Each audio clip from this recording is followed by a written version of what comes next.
If you've never taken an online Am I Gay quiz, are you even queer? When I was 12 years old, I received a score of 2 on the Kinsey scale via a 5-question test. And I took these preliminary results to my friends at dance class, only to be told, if you turn out gay, don't come back to dance. I've never really felt at home in womanhood. I mean, I grew up Black and queer and autistic in the buckle of the Bible Belt. And I felt like sisterhood, this magical woman club, not only was there not a space for me, but I was a burden. I was a threat. Even as I get older and I come to terms with my gender identity, which, if you're wondering, is no thank you, I still feel myself yearning after that sisterhood. But I want to tell you about one of the times I felt not only accepted, but invited into that club. I was walking home one night around 10:30, and I get a text from one of my coworkers. We'll call her M. Now, what you need to know about M is she's just a little bit younger than me, and at the time, while we were friendly coworkers, we weren't really friends. I checked the text, and she has asked me, have you ever used a Diva cup before? If you're not familiar, a Diva cup is a silicone bulb that you insert into the vagina during menstruation to catch the blood. Very feminist, very progressive. I hadn't used one, but there's this weird thing that happens when you combine being married young and being a tall, non-threatening, big-titty Black woman, where people just think you know things. So I'm used to it. I slap on mammy mode and I text her back, I haven't personally, but I've heard good things. What's up? And she responds, I got a Diva cup stuck inside of me. Will you help me get it out? This gave me pause. The first thing I thought was, Ray, what are you really willing to do for the sake of altruism? But my second thought was, why me? Why was this girl calling upon me for the most intimate act I can imagine outside of actual sex? I spent 18 years of my life keeping my identity to myself just so that white girls would trust me, or at least not fear me. And I didn't deserve this level of trust, did I? But as I continued to think about it, the ramifications of not helping became clear. And I could see in my head this poor 20-year-old girl waddling into the ER because all the urgent cares are closed, having to put her legs in the stirrups, surrounded by giggling nurses and doctors, because to them it's funny. And the only thing worse than being in a real crisis is when it's only a crisis to you. And I mean, what's more quintessentially woman than that? So I take a deep breath and I respond, meet me at my apartment in 45 minutes, bring gloves. It then came time to inform my poor husband who was waiting at home for me.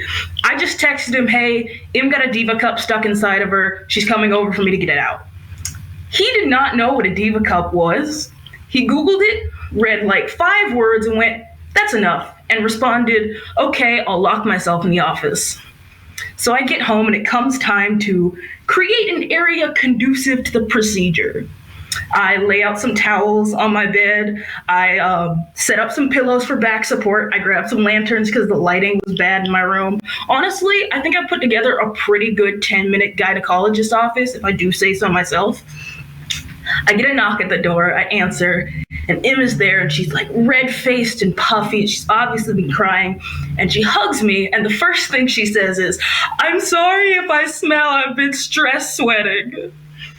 We go into my bedroom. She takes off her pants and she gets on the bed. And while I'm putting on the gloves that she got me, ribbed for grip, if I might add, she FaceTimes another one of our coworkers. We'll call her Jay. Now, Jay's job was supposed to be to keep Em calm throughout the procedure. But as soon as Jay answers the call, she is just cackling. So once Jay finally calms down, I kneel on the bed. I put my hand on Em's knees, and as comfortingly as I can, I ask, are you ready? Jay starts laughing again. Em starts making this half sob, half laugh sound. It takes another 5 minutes for us to calm down and for Em to spread her legs. And as I'm sitting there, face to face with the labia majora of my coworker, all I can think is this how it happens? Is this how I touch another person's vagina for the first time? Like, I always imagined there'd be more music and incense and less blood and crying. Like, at this point in my life, I had spent years unlearning internalized homophobia, reading queer theory, listening to Hosier, and this is what I get? This is how it happens? As a poor man's gynecologist? But it was not the time for introspection, because this girl is pantsless, lying on her back, shaking and crying, and she trusts me. So I take a deep breath, steel myself, and I dive in. M clenches and yelps, Jay starts laughing again, and I immediately realize that diva cups go way deeper than I thought they did. After way too many minutes, I finally touch the tail end of the diva cup. It takes another few minutes for me to get my other finger in there to get a grip. Now, remember what I said about being a tall, non-threatening, big-titty black woman and people thinking that I'm wise? I'm actually not wise. I'm actually very, very stupid. And I'd also never used a diva cup before. I did not know they work by forming a suction on the cervix. So when I get a grip of it, I just yank. Em bolts off the bed and she looks up and screams, "Why didn't you break the seal?" And I break character long enough just to yell back, "I didn't know there was one." We take a break for Em to recover from me trying to rip her cervix out of her body, hydrate, breathe. She lays back down and we get back to it. It takes like 10 minutes, but finally I get to the diva cup. This time I do break the seal. And when I pull it out and hold it up, Em just bursts into tears and she chokes out through her sobs, "I'm just so happy." That was when Jay decided to take a screenshot of their call.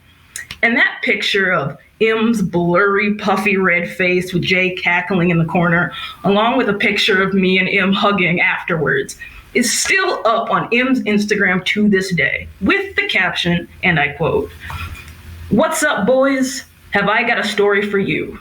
Today, I got a diva cup stuck in my vagina, and my best coworker, Ray, fished it out for me." The Bible Belt trauma still exists. There are still times I find myself feeling like that destructive, predatory, lustful force I was taught I was. Sometimes I still feel like somebody who shouldn't come back to dance class. But in those times, I think back to that stupid, ridiculous, anxiety-inducing night and about how I was trusted. And I was not only accepted, but invited into that mystical yonic sisterhood, literally and figuratively. Thank you.